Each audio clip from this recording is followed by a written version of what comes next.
All right, everybody, welcome to another deep dive. This time we're talking AI.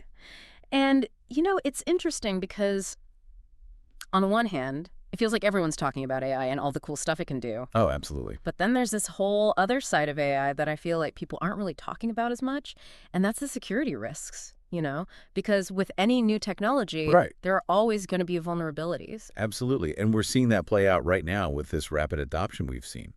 You look at Microsoft 365 Copilot, 75 million users in what, 3 months? 75 million. It's incredible. That is a lot of people using this What technology. it means, huge attack surface. Exactly, and that's what we're digging into today. We're talking about a specific vulnerability called remote code Copilot execution, or RCE. And it's not just some theoretical thing. Researchers at Zenity Labs have actually figured out how to exploit this vulnerability, and the things they can do Yeah. are more than a little unnerving. Yeah, the implications are really significant, which is why we're going to break it down for you, how it works and what you can do about it. Sounds good. But before we get into the nitty-gritty of how someone could actually hack Copilot, let's back up for a second. For those who might not be as familiar, can you give us a quick overview of what Copilot is and how it works? Yeah, so think of Microsoft 365 Copilot as your sort of superpowered digital assistant. And it's baked into all of the Microsoft Office apps. You already use Word, Excel, PowerPoint, all of it. Yeah. And it taps into your data through Microsoft Graph. So it's not just that Copilot is smart, it's that it has access to all of your stuff, emails, documents, the whole 9 yards. Exactly. Microsoft Graph is like the central nervous system for all of your data. So Yeah. it connects all of your files, gives Copilot that context. So it's like having a brilliant intern who also happens to have the master key to the company archives. Right. That's impressive, Yes. but also a little terrifying if you think about it too much. That's a good way to put it. But Yeah. it is important to note that Copilot can only act within the boundaries of your existing Microsoft permissions. So it's not like it gives everyone access to everything. Okay, that's somewhat reassuring. But we're also talking about these large language models, right? The LLMs Oh, that yeah. everyone's talking about. Yeah, the LLMs are really what power the intelligence of Copilot. They're trained on these massive data sets. Right. And that's what enables them to understand human language Yeah. and generate text and translate in all of these things. It's really the combination of that access and that intelligence that makes Copilot so powerful. But if they're being honest, it's also what makes these vulnerabilities like RCE so concerning. Yeah, you're right to be cautious. Because, It's the way that it combines code and capabilities and those user prompts that creates those entry points for attackers. wait, so you're saying that something as simple as how I talk to Copilot, how I use prompts, that can actually make me vulnerable? That's what we're going to get into next, so Yeah. buckle up. Because this is where things get really interesting. It all comes down to those prompts. You know, those instructions we give Copilot. Well, it turns out those prompts can be reverse engineered. Attackers can figure out the kinds of prompts people are using, maybe even using those handy templates Microsoft provides. Okay, so they're predicting how I'm going to use Copilot. But then what? What do they do with that information? They craft malicious emails or Teams messages that contain hidden code. And this code is designed to exploit the way that Copilot processes those predictable prompts. Hold on, are you saying that I don't even have to click on a sketchy link in an email? Just receiving the email is enough to get hacked. That's the scary thing about this. That malicious code hidden in the email gets absorbed into Copilot's workflow. Like slipping a rogue command into a chain of instructions, it's effectively jailbreaking your AI assistant. Jailbreaking? So they Yeah. can make Copilot do whatever they want. Pretty much, yeah. Right. It gives the attacker the ability to execute commands on your system, Wow. all through this compromised Copilot. All right. Remember those permissions we talked about earlier? Well, they've essentially hijacked your digital identity. Okay. This is getting really unsettling. Let's get specific here. What can attackers actually do with this level of access? Well, the Zenity Labs folks were able to demonstrate some really disturbing scenarios. One that's really concerning is data exfiltration.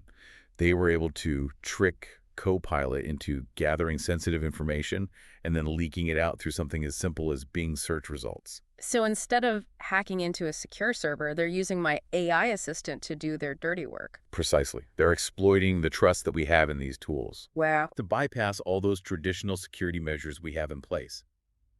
And it gets worse. Oh, no. They were also able to demonstrate how this could be used to manipulate financial transactions. You're kidding. How is that even possible? They were able to manipulate banking details within documents Really? while maintaining legitimate file references. So to the user, everything looks totally normal. So they're changing numbers in my spreadsheets, and there's no way to detect it. There are ways to detect it. But again, they were able to do it in a way that wouldn't necessarily raise any red flags, especially for someone who trusts their AI assistant. That is scary. This isn't just about somebody peeking at some files they shouldn't be looking at. This is weaponizing AI to commit financial fraud. It really is. What else did the researchers find? They were also able to successfully use this to launch phishing attacks. I bet they were using Copilot to send phishing links disguised as legitimate messages. Exactly. That's really scary. Imagine getting a phishing email. That's coming from what you believe to be your AI assistant. Like getting a scam message from your own brain. Exactly. Okay, I'm officially creeped out now. This is way bigger than I thought it was initially. But what makes this vulnerability, this RCE, so different from other security threats? That's the big question, isn't it? Traditional security measures, things like antivirus software or firewalls, they're designed to detect and block known malware. They're looking for those specific patterns. Right, like digital bouncers, they're checking IDs at the door. Exactly. But with RCE and these prompt injection attacks, Yeah. it's a completely different beast. We're not talking about blocking bad files. We're talking about preventing attackers from manipulating the AI itself, manipulating how it thinks, how it processes information. It's like we built this incredible tool, this incredibly powerful AI. But in doing so, we inadvertently created a whole new way for it to be used against us. Yeah. And it highlights the need for a new approach to security in this age of AI. One of the articles uses a really interesting analogy, comparing AI to an experimental drug. Interesting. You know, it has the potential to do amazing things, Yeah. but it also carries these unknown risks and side effects. Right. And we really need to approach AI security with that same level of caution. That's a good analogy. So how do we do that? How do we even begin to secure something as complex and constantly evolving as AI? That's the million-dollar question. It's not all doom and gloom, though. There are practical things that people can do to mitigate these risks. It's all about being proactive and understanding how this threat landscape is evolving. So we can't just assume that our AI tools are secure right out of the box. What are some things that people can do to protect themselves? Well, first off, don't just blindly click accept all when you're setting up Copilot. Yeah. Actually go through those settings, understand what you're agreeing to. Veronis has a really good article about this. So read the fine print for once. What a concept. What should we be looking for specifically when we're going through those settings? Pay close attention to those external plugins. Do you really need to enable all of them? Each one you enable expands what Copilot can do, Sure. but it also gives attackers another potential entry point. Right. You're basically opening more doors. Don't give them more ways in than they need. Exactly. What about the data itself? We've talked about how Copilot has access to so much information. How do we make sure that the really important stuff is protected? That's where data classification systems are key. You need to be really clear about what data is highly sensitive, Okay. and make sure that you're applying the appropriate security measures. Think of it like different levels of security clearance for your data.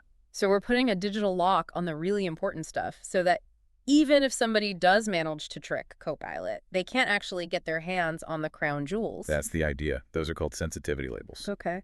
Lock it down tight. Is there anything else that we should be thinking about? This whole AI security landscape seems like it's changing really fast. It is. That's why it's so important to have that real-time visibility into what's going on. You need to know who's accessing what. Are there any red flags? Yeah. CoreView has some tools that are specifically designed to monitor Copilot usage, and they can alert you to any unusual activity. So it's like a security camera, but Yeah. for your AI. Exactly. If someone's trying to do something they shouldn't be doing, you'll get an alert. I like it.